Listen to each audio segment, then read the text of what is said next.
throughout your time period, and kind of why number one? You know why Marv Thorpe was number one? Oh, I'll tell you that. That was Marv Thorpe, Len Briggs, and I. Right. Right? Right. You talking about the us three now? Yeah. Us three. Let's go there first. That's good. Okay. So that's us three. But number one, let's see. Then we had Marv. Ace of Spades. How'd the Ace of Spades come across? That was, I don't know, it was just somebody's idea, and we had a young fellow who used to come around and paint that stuff, and I don't know if it was his idea or we were having trouble deciding on a number, so we did that because it wasn't actually a number. It is a number, but it's not, you know. Well, then the next car was 220 with a lightning bolt through Okay, it. What was that about? That was for Len Briggs, because we used to call him 220 Briggs, you know, because he was an electrician. Oh, that was his nickname? No, we just called him that once in a while because we couldn't think of something else, and so, you know, but that was what actually is behind it. And then after that was 135 with Red Brown. How'd that number happen? That and 35. I don't really know. Something to do with the motor? Was it a 135 horse or something? No, I don't think so. I don't really remember why that was. I thought I remember something about a motor or an engine size or something. 39 was Johnny Whitehead's birthday. That's how old he was. He was 39 Yeah. when he started driving for you? No, but it was something 39 was something to do He with was him. born in 39? Something with to do with him. Yeah, but Huh? you actually had 38 and 39. Those were a 38 Chevy and a 39 Chevy. I thought you told me once that's how you... That was the coupes. Yeah, the coupes, that's how the 39... Yeah, And then Johnny eventually got into the coupe. yeah, And was that his number from that? That was his number from then on. yeah. He used to run a different number when he was running something for somebody else, but I can't remember what it was. But he always run 39 for me, and then we changed it to 79 when Tyler started running. And Jay used 79 because that's what he was his number. That was it. That was his number. Yeah. Similarly with Stan Stevens before that was 45. Was that his number before? That one I don't remember either. Why it was 45. You've had a ton of success. I did all right. Did you ever stop to think how many races your cars won, Russ, over the years? Did anybody figure that out for you? I never did figure it out. Sounds like a good job for Tracy. In conjunction with this guy right here. 'Cause if anybody has a handle on all the winners, he does. He's got the stats. He's got the stats. Yeah, all you got to do is match up the drivers with the stats. What are we missing, Russ? What are we missing, Tracy? What's the story that he should be asked? We were talking downstairs about the, maybe could share with us about how Sugar Grove, as a small community, rallied around the track. Everything they did to support the track. Fire departments, people volunteering time. Anything you remember from that?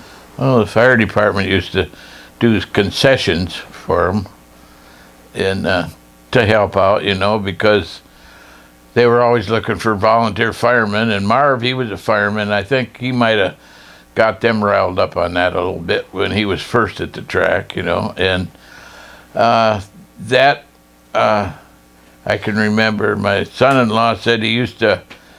I don't know if he was with the fire department or Boy Scout or something, but he was peeling potatoes so that they could take up to the racetrack, to do something rather. I don't know what they were doing with it. The kids used to go up and peel potatoes for the fire department and make the fries so they could get in free to the track. Oh. Yeah. So guys like us could eat the fries. But it didn't even guarantee you a ride to the track. You had to hitch a ride down at Town and Country on the corner. When somebody went by with a race car, you piled in. You remember the time, I don't know, Tracy, you remember that or not? Remember old Jim Frank that used to live around Sugar Grove? It would be Don's uncle, Don Frank's uncle. And he was always around there. And I came up there one time and I can't remember what it was. I had a car hooked behind my car and I needed somebody to get in and steer it. You know, I wanted somebody in the back to steer the car. So I said, Jim, you get in there and steer that car for me towards the racetrack? Sure. He climbs in there. I get up to the racetrack, and I thought, boy, he's having a heck of a time making the turns, you know. He kind of skidding around the turns a little bit. Got up there, and I said, Jim, what was the problem? He said, I never drove a car before. You hear the guy's probably 50 years old. Oh my gosh. That's a good story. Jeez. Did your friendship with Leonard and Jerry and Don and Lloyd, did your friendship with those guys ever interfere with your role as a car owner? Did you ever No, I never. get into a tough spot? No, in fact, I used to help them out once in a while. When they would have a night of racing that was bad and they didn't have money to pay the purse, they'd call me and say, can we hold yours back for a while or something? And I'd say, oh, that's okay. So they'd get it to me later, you know. But we kind of helped each other out what we could. And they always were good about, I had a 64 Chevelle, and I changed it, put all a tin on it to make it a 65. And they were paying a bonus if you built the current year car. In other words, if you won with it, you got an extra couple $100 or something, you know. And so I did that, but they would always work with you that way, you know, for that. But there was a few times when they had a few tough nights when it would rain them out or something and things wouldn't go good, you know, and things don't always work out the way you want them. And they do that, you know. And Russ, later on in your career, you got into the parts business. How did that all get started?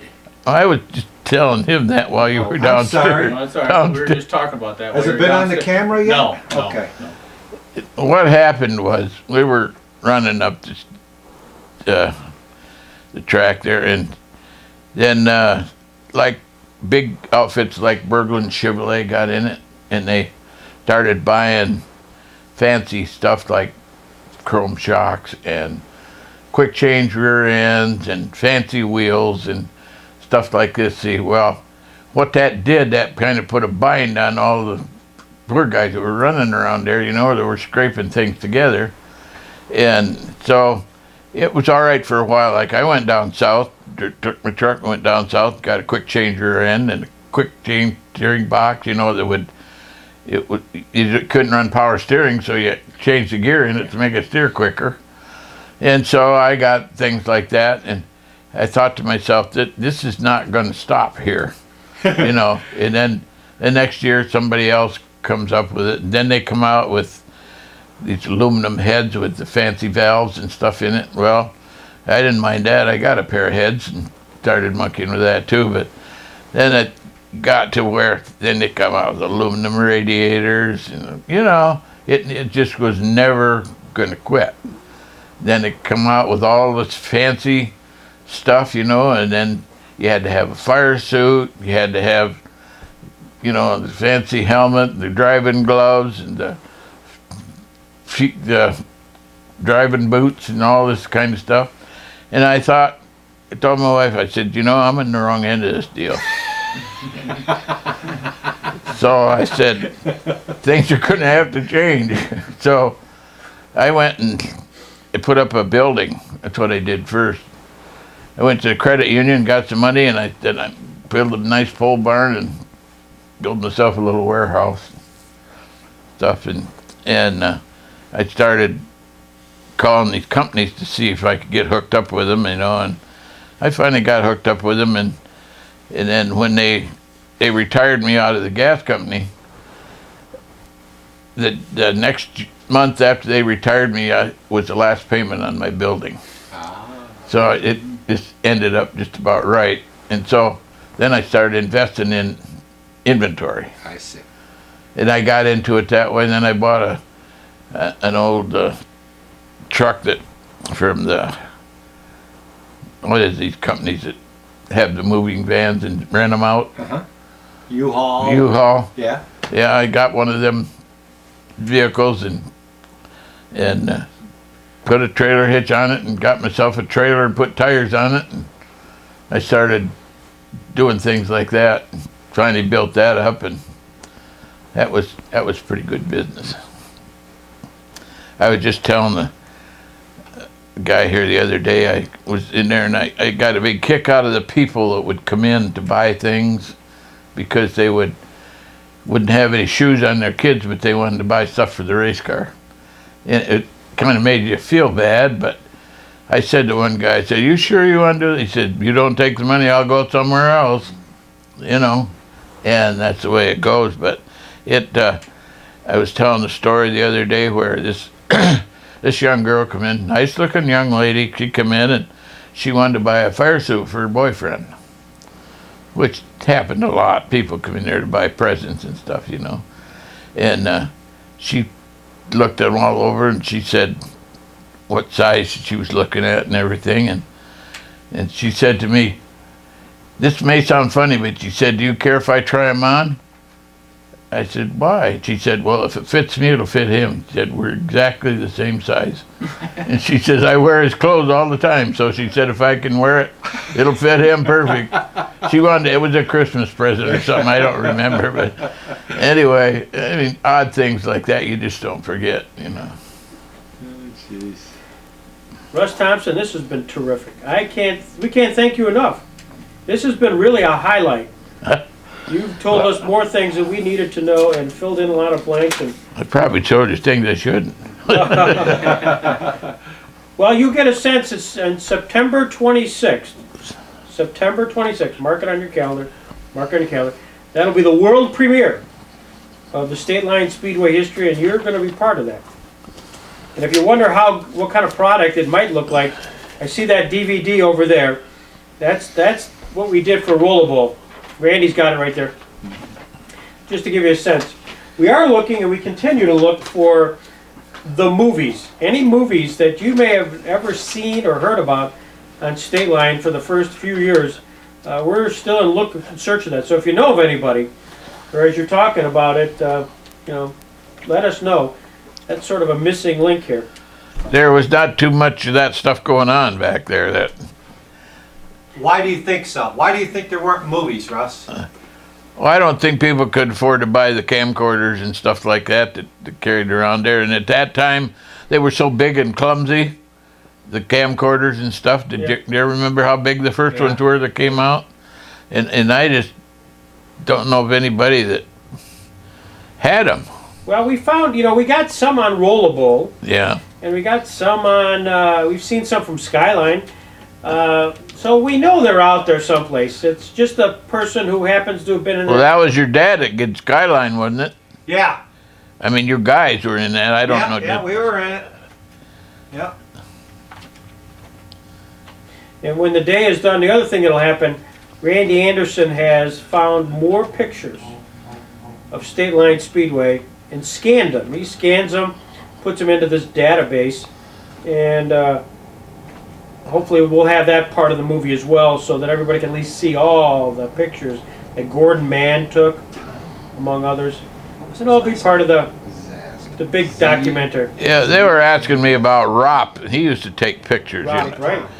And there was a lot of his pictures that I had that were from him because I painted his name on the car and he used to give me pictures all the time. He helped. And that's why Tracy had all those pictures, is because of that. Nope, okay, sure. Well, then that makes it. Did you hear that, Randy? I didn't. Sorry. How these guys ended up with so much of Rop's pictures is because he put advertising on Russ's cars, and that's why these guys got it. I think Tracy told me Which that is- story. Yeah. It's neat. George, talking about that in a George Rop, but I don't know where. I think he's probably passed away. He has. I didn't know if they're sure. Yeah, but he passed away. I talked to his son. I think you gave me his phone number or something. And talked to his son, and they didn't save anything. Unlike you, Russ, they threw everything away. We're going to meet, hopefully next week, Mrs. Gordon Mann, whose, of course, husband took pictures. And we hope, because she says she thinks she's got a lot of the pictures of State Line.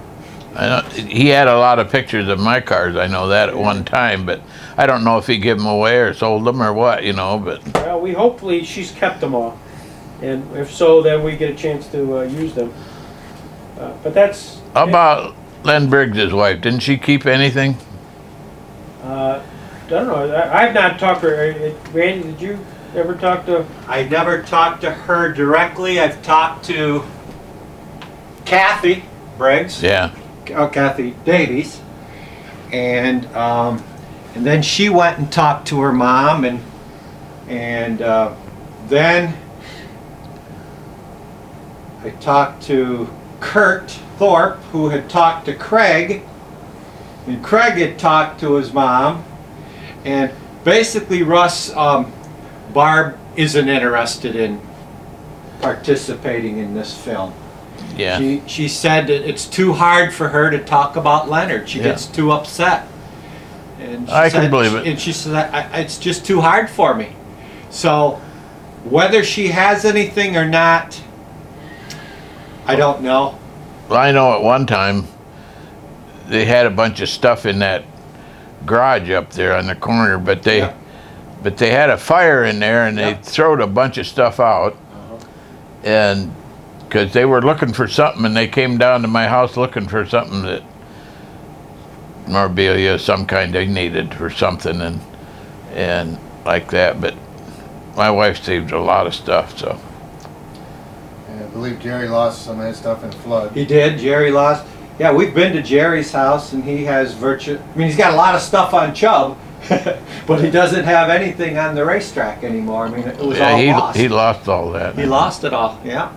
So the actual now Marv had a lot of programs that apparently Barry had saved and given to him.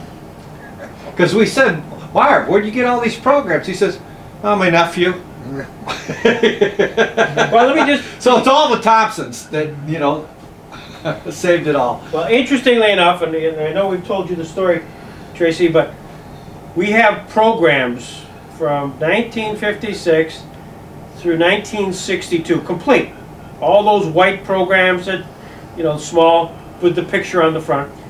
And that came from Marv, complete set. Then from Bobby Schnars, a complete set from 1965 forward. Now, there's a 2-year gap, 63 and 64, which is what we're working on, where we have found nothing. Zero. And we've asked Blackmore, all these people, and they all have a little bit of something. Nobody has one program during that 2 years, which is a mystery to us. You figure either they didn't do it. You didn't have one, any? They're talking about the little white ones, a couple Yeah. And I don't have any of them, really. Remember you gave them away, you had them in a stack, and people would take them from your store? And I think Keith still had them. We left them there. When Keith bought the place, we left them. Anyways, you would think somebody, if they existed at all, somebody would have one or two, just enough to keep us interested, but there is just a complete gap of zero, which almost leads you to believe they didn't do anything. I can't believe it. We asked Jerry, is there any reason you wouldn't have printed programs those 2 years? He goes, not that I know of. So anyways, there's a mystery. There's certain mysteries in this whole game here, and that's one of them. We know we'll find at some point some more movies of this. But it's been a great thing, and so stay tuned. September 26th, down in Jamestown, Roadshow. God, I'll be another year older there on the 29th. Well, there you go. 29th of what? September. Oh, well then, Birthday cake, Birthday the cake. Jackson Yeah, Center there for you go. Russ. No, don't do that. All your cronies will be there. Well, yeah, they'll all be coming back for this one. We've talked, because we've interviewed all of them. And they've all been very interested to have one last sort of gathering. The movie would be the good excuse. We did the same thing with Rollerball 2 years ago. When we unveiled that movie, we had it at the Jackson Center in Jamestown, which has a 200-seat theater. The place was packed. And we brought back one of the old cars, Jalopies, Blinky Litzinger's old car. He Oh, brought it up, and it was right on the front of the... So everybody came and had to that look big at... Ford? Yeah, it's about a 47, 48 Ford. Something. No, they're earlier than that, I think. 42 to 48, it's all kind of the same. I can't tell them apart. Well, we had that, and so this time, interestingly enough, Tracy doesn't even know this yeah, yet. you'll appreciate this.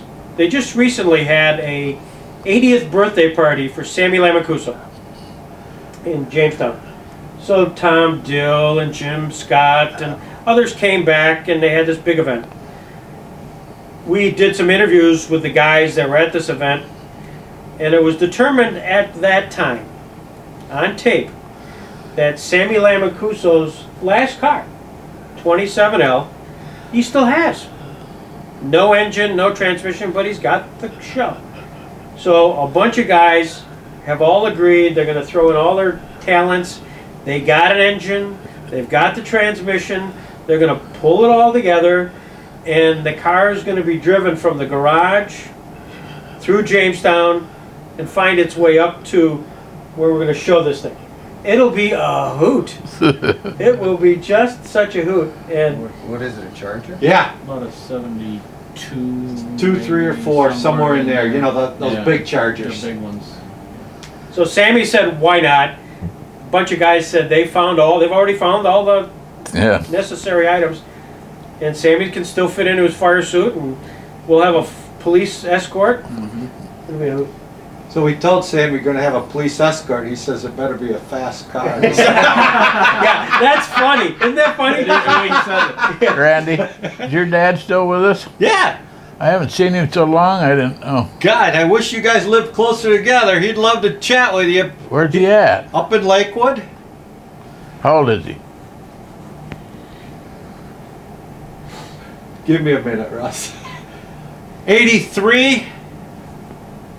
83. What are you, 81? 82. 83. Oh, you're 83 too? Yeah. Same as Dad? Yep. You're 83? Well, I'm always a year off. You're born in when? 27? 6. 26? Yeah, that's the year my dad was born, 26. When's his birthday? November. Yeah, that's close, isn't it? Yeah, you're September now. You're the old timer, yeah. Yeah, he doesn't get around so good. His legs aren't so good. That's why I'm sitting here. I can't get around either. Yeah. But, you know, like you, his mind's still good, and he could still drive, but only during the daytime. My mother died this past year, and so my dad's getting over that, you know. Well, you know what that's like. It's a hard deal. Yeah. So he's struggling with that a little bit, but his mind is awfully good. Yeah. I told him we were coming down here today, and he said, "Oh, say hello to Mr. Goodwrench."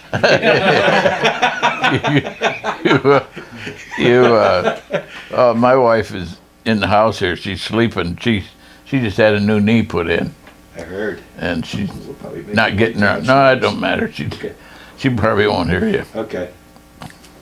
Oh my God, have you seen this? I think you got I made a copy of it. All right. That's from 63. Let's see that. 63. See, they made posters, They Greg. made no posters, but programs. not anything else. They put This all is the their, only thing there is a 60. they put all their money into posters, Greg. Finale. There's Sammy right there. That's There's Sammy. 60. That's like 62 Ford. 27 now. Yeah. There's John Seeley. Let's read this here. Ohio, Russell. Are you still? Is your dad still monkey with Fords and stuff, or is he? What's he doing? Oh, he still drives. He's got a Ford truck and a Ford car. What's he get for a truck? A Ranger. Just a little truck. Who's still I don't know why a guy needs Freddie two Knapp was in vehicles. that. Everybody Well, drove that car. It's a guy thing, you know. Well, he says the Ranger's an older truck, Russ. It's probably, I don't know, maybe 2001, 2002. his car's a lot newer. So Randy, He- before he- we hey, hold up, Randy, before we leave, you got to have him take a look at those 3 pictures.